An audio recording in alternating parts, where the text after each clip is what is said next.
Hindi marami ang nakakaalam na ang player na to pala ay naging 2-time best player of the conference, athletic at nakakadakdak. Bukod sa shooter, pinatunayan niya na kapag hindi lang sana na-injure, hindi masisira ang karera niya. Ilang taon na rin since na ilang beses nang na-trade siya, hindi na siya kailanman nahagilap. Kumusta nga ba ang isa sa mga underrated players sa PBA na si Jay Wash? Para sa mga gustong magpagawa ng stories ng mga idol nyo, comment nyo lang yan sa baba. Si Anthony J. Washington ay pinanganak sa Zambales pero dun lumaki sa US. Siya ay nag-aral sa Osborne at nagkolehiyo naman sa Eckerd. Alam nyo ba, dito sa Eckerd nagkaka-average siya ng 20 points per game habang nakakapagtala din ng 36% sa 3-point field. Pagka nag-season, tumaas ito at naging 21.7 points per game na. At sa kanyang senior year, kinilala siya sa Eckerd bilang isa sa mga notable players ng eskwelahan. Hanggang sa may isang agent ang nagpakilala sa kanya tungkol sa PBA. Binalikan ni Jay Wash ang kanyang mga alaala sa Pilipinas at naisip niya na dalhin nito sa atin ang kanyang talento. Bago pumasok si Jay Wash sa PBA, nakapaglaro muna siya sa PBL na kung saan mas nag-iingay pa ang kanyang pangalan at tumaas pang lalong expectation ng mga analyst at scout sa kanya. Taong 2005, nagsimula ang journey ni Jay Wash bilang isang professional fill-am player.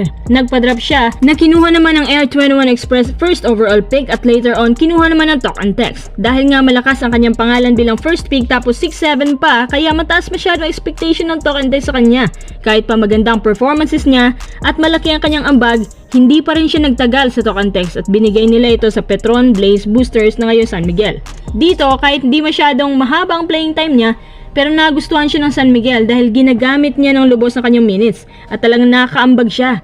Especially na meron siyang shooting at lumabas din ang kanyang athleticism. Kaya sa SMB po siya nagtagal ng up to 5 years. Nakakuha din siya dito ng 2 titles. Plus dahil sa mga ambag niya, siya ay nakakuha ng back-to-back BPC Awards. 2013, na-trade siya sa Global Port pero isang taon lang kinuha naman siya pabalik sa Talk and Text. Dito, isang title ulit ang naitala niya.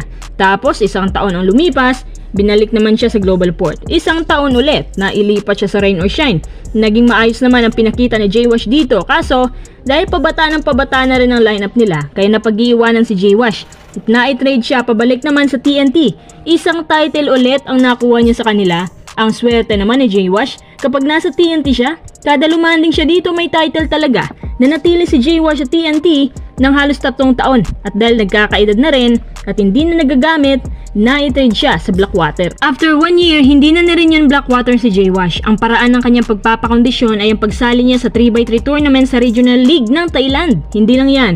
Laking gulat ng lahat na si Jay Wash kinuha ng isang B-League team, ang Ryukyu Golden Kings. At ang Kings isang champion team yan sa B-League, diba? Kahit may edad na, kaya pa rin niyang umambag, may shooting pa din. Isang taon nang lumipas, kinuha ulit siya sa isang B-League team, ang Yokohama Excellence. Kaso, hindi na talaga solid ang performances ni Jay Wash at hindi na rin consistent. Syempre, may edad na rin at nagsuslow down. Si Jay Wash din ay nakasama sa national team taong 2014 sa Wuhan FIBA Asia Cup. At for the record lang ha, siya ay merong 4-time PBA titles, 2-time Best Player of the Conference, 4-time PBA All-Star, 3-time Mythical First Team, Mythical Second Team, PBL Champion taong 2005 na siyang Finals MVP at 2-time PBL Mythical First Team. May mga ilang fans na ang nagsabi na sobrang galing raw talaga niya, na kung hindi lang sa mga injuries, matinik sana ang idol nila. Kahit ngayon, yung iba naman hindi alam na nakakadakdak pala si Jay Wash.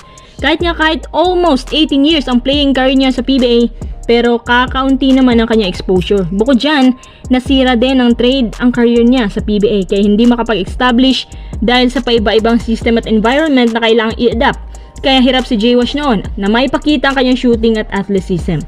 Teka, ano na nga bang buhay ni Jay Wash ngayon matapos na mawala sa PBA at sa B-League? Bongga pong karera na Jay Wash ngayon dahil siya po ay isa ng EASL ambassador. Bukod dyan, abala din siya sa pagiging mentor at coach sa isang training camp. At makikita mo sa mga ngiti ni Jay Wash ngayon na masaya lang ang buhay.